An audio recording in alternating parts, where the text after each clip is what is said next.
સુરેન્દ્રનગરના નાભા ગામે ગરીબોના હકના અનાજમાં ગેરરીતિ કરતા દુકાનદારનો પર્દાફાશ થયો છે. ચોટીલાના નાયબ કલેક્ટરે આકસ્મિક તપાસ કરતા સસ્તા અનાજની દુકાનમાં ગેરરીતિ થઈ હતી. જર્જરિત દુકાનમાં માહિતીના પાટિયાનો અભાવ હતો. દુકાનદાર લાભાર્થીઓને રસીદ આપતો ન હતો. 161 કિલો ઘઉં, 169 કિલો ચોખા, 40 કિલો ખાંડના કટ્ટામાં વધઘટ જોવા મળી.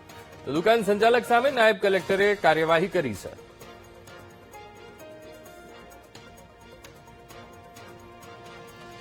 સુરેન્દ્રનગરના નાભા ગામ અને ગરીબોના હકના અનાજમાં ગેરરીતિ કરતા દુકાનદારનો પર્દાફાશ થયો છે.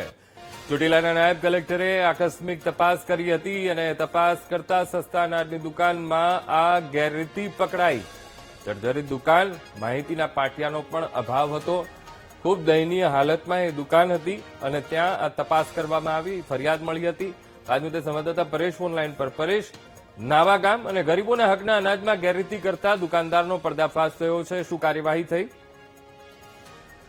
ચોક્કસ જણાવી તો ચોટીલા તાલુકાના નવા ગામની વ્યાજબી ભાવની દુકાનમાં ચોટીલા નાયબ કલેક્ટરે આકસ્મિક તપાસ હાથ ધરી હતી. જેમાં તપાસ દરમિયાન દુકાનમાં સ્ટોકની ચકાસણી કરતા ઘઉંનો જથ્થો 161 કિલો અને ચોખાનો જથ્થો 159 કિલો, જે ખાંડનો જથ્થો છે તેમાં પણ વધઘટ જણાવી હતી અને આમ કુલ 9 જેટલા કટ્ટાનો ગેરરીતિ જોવા મળતા તેની સામે વ્યાજબી ભાવની દુકાનની સંચાલક સામે કાર્યવાહી હાથ ધરી છે અને હાલ તો જથ્થો છે ગરીબનો તેની તપાસ પણ ચાલુ કરી છે અને જેમાં ગેરરીતિ જણાશે તો નિયમ અનુસાર કાર્યવાહી પણ હાથ ધરાશે.